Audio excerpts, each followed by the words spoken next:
ce qui vous a évoqué hier là, lui fait partie des catégories des frustrés en Côte d'Ivoire. C'est ça que moi je viens de démontrer avec des éléments.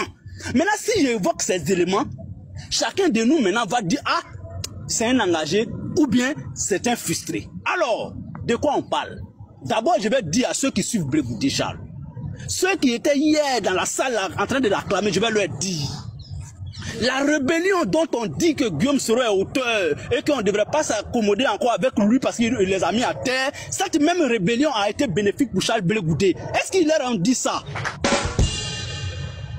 Est-ce que Blé Goudé Charles n'a pas été un jour dans une 4x4 d'une femme jusqu'à Korogo dans la chambre de Guillaume Soro pour aller prendre l'argent de la rébellion? Est-ce qu'il leur a dit ça? Est-ce qu'il a dit ça à ces jeunes patriotes qui le suivaient hier? Mais Blé Goudé m'a dit ça devant Soulé de Paris. Pour dire, je ne vais pas citer le nom de la femme aujourd'hui, parce que il ne faut pas citer tes contemporains, mais je vais citer Blé Goudé lui qui m'a dit à moi. Non, non, non, non, non. Tu as dit ça, non, parce que les témoins. Tu m'as non, je n'ai pas dit, c'est une femme qui m'a dit, j'ai dit c'est Blé Goudé qui m'a dit. Tu as dit qu'il a dit ça devant Soulé de Paris. Donc vous êtes, il y a déjà un témoin que Blé Goudé. Non, John, oui. Écoutez-moi très bien. Ça hier, il a confiné hier. Bien ce qu'il a dit, écoutez très bien. Écoutez très bien. Je n'ai pas besoin de citer le nom de la dame. Pourquoi? Parce que ce n'est pas elle qui m'a dit. Si j'avais dit, une dame m'a dit, il fallait que je cite le nom de la dame. J'ai dit, Blé Goudé m'a dit, devant Koro Soulé, lui là, pendant que les gens se battent, ah, Blé Goudé et Soro, c'est tendu, c'est des amis, mais c'est tendu aujourd'hui, Blé Goudé, jeune patron, Soro est rebelle. Blé Goudé Charles dit, pendant ce temps, pendant que c'est chaud, il y a une dame qui vit encore, qui m'a donné son nom, qui a pris Blé Goudé dans sa voiture 4x4 pour l'envoyer à Korogo. Je n'ai pas dit Boaké, j'ai dit Korogo, je cite la ville. Parce que je me rappelle comme si c'était ce matin de tout ce qu'on s'est dit en échange. Il dit, il est parti jusqu'à dans la chambre de Soro Guillaume. Si c'est faux, c'est Blé Goudé qui m'a menti, c'est lui qui m'a dit. Et je le mets au défi. C'est quand il va me dire que c'est faux, là, je vais dire le nom de la dame qu'il a envoyé à Korogo. Pour aller prendre l'argent de la rébellion. Est-ce que les jeunes patriotes savaient ça? Non. Ça fait un. Deuxième fait. Blé Goudé Charles. Pendant que c'est chaud en 2005, alors qu'on n'avait pas encore signé d'accord entre Babo et Soro, Blé Goudé avait la ligne directe de Ouattao. Ouattao avait la ligne directe de Blé Goudé. Un jour, en partant en gagnant, Ouattao l'appelle. Et c'est son garde de corps derrière qui prend le téléphone, il jette le téléphone. Il dit, mais pourquoi tu jettes mon téléphone? Il dit, c'est le commandant Ouattao qui m'appelle. Il dit, donne-moi. Il dit, quand je décroche, je dis, mon frère, lui, à Ouattao dit, père à son âme, il vit pas aujourd'hui, mais lui, Blé Goudé vit, c'est lui qui m'a dit. C'est pas Ouattao qui m'a dit. Si c'était Ouattao qui m'avait dit, je n'allais pas dire parce qu'il ne peut pas témoigner encore. C'est Blé Goudé qui m'a dit. Est-ce que les jeunes patriotes que Blé Goudé conduisait hier à la mort face à ces rebelles-là savaient ça? Non, mais attends, partagez le live à Blé Goudé. Tapotez, oui, puis envoyez, envoyez ça au projet. Envoyez ça. Moi, je suis venu dire qui est Blé Goudé. Je ne suis pas venu faire un débat avec quelqu'un. Tu m'as dit comme quoi? Après les accords de, pardon John, après les accords de Ouaga, Blé Goudé allait dormir dans la chambre de Ouattao à Boaké. Écoute, mais non, j'en viens. Les gens ont chanté. Une question. Oui. Une question. Tu as dit que le chauffeur même a jeté le portable. Mais Blé Goudé le traite. Blé Goudé le traite après le portable pour dire Ouattao mon frère. Merci, parce qu'en fait, le chauffeur, le garde de corps ne pouvait pas s'imaginer qu'il y a un nom dans le portable de Blé Goudé qu'on appelait commandant Ouattao. Parce que ce nom-là faisait peur à tout le monde au sud. Parce que le gars ne pouvait pas s'imaginer ça. Et Blé Goudé entretenait de très bons rapports avec toute la tête de la rébellion de Guillaume Soro. Voilà. Parce qu'il faut dire les choses comme elles ont été dites. Et ça, ce que je dis là, je prête serment. Je ne vais jamais mentir sur Blé Goudé dans cette affaire. Parce que, en fait, à des moments donnés, il faut qu'on se parle. Pourquoi je parle? Je vais insister encore sur le contexte. C'est pour démontrer que Blé Goudé n'est pas un politicien engagé. Parce qu'il veut faire croire aux gens que lui, là, ce qu'il oppose aux gens aujourd'hui, c'est parce que c'est une conviction. C'est un projet. C'est faux. Blé Goudé n'est pas porteur de projet. Il est porteur d'opportunisme. Il est porteur de faux. Blé Goudé n'est pas quelqu'un qui peut assumer l'avenir des jeunes, des seuls jeunes en Côte d'Ivoire. Moi, je ne suis pas surpris. Quand on finit d'écouter cette vidéo-là, moi, je ne suis pas surpris qu'on m'informe que Blé Goudé mangeait l'argent de la rébellion. Parce que quand vous voyez aujourd'hui M. Charles Blé Goudé, oui, vous comprenez tout de suite que c'est tout simplement un intéressé. C'est quelqu'un qui, ma foi, a toujours été intéressé et il n'a jamais été là par conviction. Il n'a jamais été là par conviction. Blé Goudé n'a jamais été là par conviction. Et c'est bien dommage. Il est intéressé et c'est donc normal qu'il parte, n'est-ce pas, rencontrer M. Soro Guillaume à l'époque de la rébellion pour avoir de l'argent ou bien négocier ça et là, comment faire pour bien trahir le président Laurent Gbagbo.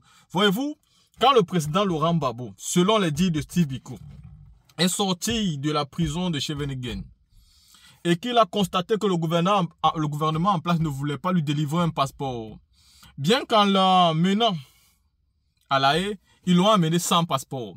À sa sortie, ils ont décidé de refuser à ce monsieur le passeport. Le président Laurent Gbagbo, ancien chef de l'État, âgé, fatigué, parce que maltraité depuis la prison à Korogo, empoisonné plusieurs fois, mais le monsieur est sorti de là plus puissant. Nous avons tous des photos qui, pour nous, les pro-Gbagbo, nous avons pleuré quand on a vu ces photos-là. Cet homme-là en marche, il est parti se mettre en rang à l'ambassade pour attendre son passeport. Un geste fort, un geste symbolique, un geste politique. Blé Goudé, lui, il a dit qu'il ne bougeait pas, il est resté dans son coin. Pourquoi il est resté dans son coin? Parce qu'il savait qu'il avait déjà commencé les négociations et que son passeport, il devait l'avoir. Autant important. Le président Laurent Gbagbo a fait sa démarche, il a fini par avoir son passeport. Il est rentré en Côte d'Ivoire. Charles Blé Goudé est resté en Belgique. Il a commencé à mentir sur le nom du président Laurent Gbagbo, à se faire passer pour celui dont le président Laurent Gbagbo a abandonné. Le président Laurent est parti, il a laissé tout seul, tout et tout. C'est comme ça que Charles Blé Goudé a commencé à gâter le nom du président. Oui, alors que le président Laurent Gbagbo l'avait appelé pour tous ses faits et gestes. Quand le président partait à l'ambassade, il a appelé Blé Goudé. Quand le président rentrait en Côte d'Ivoire, il a appelé Blé Goudé. Le président a toujours parlé avec Blé Goudé. Malgré tout ce qui s'était passé en prison, le président a toujours parlé avec Blé Goudé. Mais, voyez-vous, on n'apprend pas à un vieux singe à faire des grimaces. Peu importe ce qui s'est passé en prison, je suppose que le président, à la sortie de prison, il a voulu donner à Blé Goudé une deuxième chance. Ou alors, disons, une dernière chance. Mais dans cette dernière chance, Blé Goudé a chié sur la direction du vent. Parce qu'ils sont sortis de prison et que le président Laurent Gbagbo va continuer à l'appeler pour lui dire « Je m'en vais à l'ambassade, je rentre en Côte d'Ivoire ». Le président Laurent Gbagbo voulait voir si Blé Goudé, après la prison, a pris conscience de la situation. Si après la prison, Blé Goudé a son courage entre les mains. Si après la prison, Blé Goudé est enfin décidé à mener le combat. Mais le président Laurent Gbagbo s'est rendu compte que Blé Goudé était un trouillard. Blé Goudé était un vendu. Blé Goudé était un hypocrite. Blé Goudé était un poltron. Et on ne pouvait pas mener un combat avec lui. C'est dans ce sens-là que le président Laurent Gbagbo, en calculant ce qui s'est passé en prison et ce qui s'est passé après la prison, le président a compris que ce n'est pas un homme avec qui on peut faire chemin ensemble. Pour un début, nous avons tous été surpris. Moi, je n'ai pas parlé les premiers jours. Quand j'ai compris que Blé Goudé était un traître, j'ai pris mon temps. Mais quelques temps plus tard, je me suis rendu compte très rapidement que Blé Goudé était dans une marmaille les plus puissantes. Car à son retour à Abidjan, il faut voir avec qui il marchait. Il faut voir les interviews, ce qu'il disait à l'intérieur. Il mentait même sur la personne du président Laurent Gbagbo.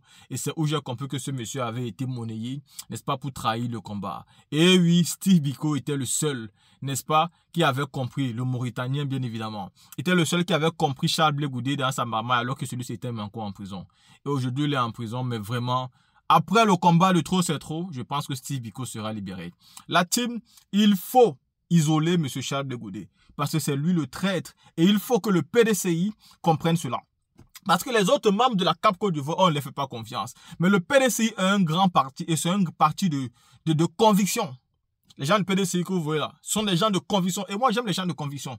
On peut ne pas avoir la même conviction, mais j'aime les gens de conviction. J'aime les gens, c'est-à-dire quand vous... croyez en quelque chose et que vous vous battez pour ça là et que vous êtes déterminé et qu'on ne peut pas vous acheter par rapport à ça. Parce que c'est comme ça que moi je suis. Si je crois en toi, je me bats à tes côtés. Même si on me donne quoi, je suis avec toi. Jusqu'à...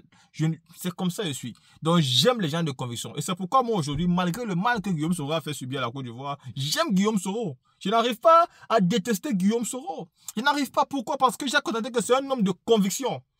C'est un homme qui assume ce qu'il fait. Il demande pardon, mais il assume. Il ne contourne pas. Et ça, c'est la marque des grands hommes. Charles Blé Goudé aujourd'hui, face à Guillaume Soro, il y a une élection présidentielle. Mais Guillaume Soro va l'handicaper. Il va l'handicaper de très loin. Blé Goudé ne peut même pas sortir à côté de Soro. Il n'y a pas moyen. Il n'y a pas moyen. Le problème de Soro aujourd'hui, c'est qu'en face, il y a un Laurent Gbagbo et un Tidiane Cham. Mais si on retire les deux, on met Fafa, Blé Goudé, Soro Guillaume, mais il va le chicoter comme un enfant. Donc, il n'y aura même pas moyen. Donc, la team venait de comprendre ici, il faut faire très attention à M. Charles Blé Goudé. Il faut l'isoler parce que ce n'est pas un opposant. Non, M. Blé Goudé, c'est avec qui il travaille. Zadi Djedje, qui est son meilleur ami, qui fait partie des cadres du COGEP. C'est lui qui allume le président Laurent Gbagbo. C'est lui d'ailleurs qui veut créer un nouveau mouvement. C'est trop pour distraire notre mouvement. Vous avez bien compris.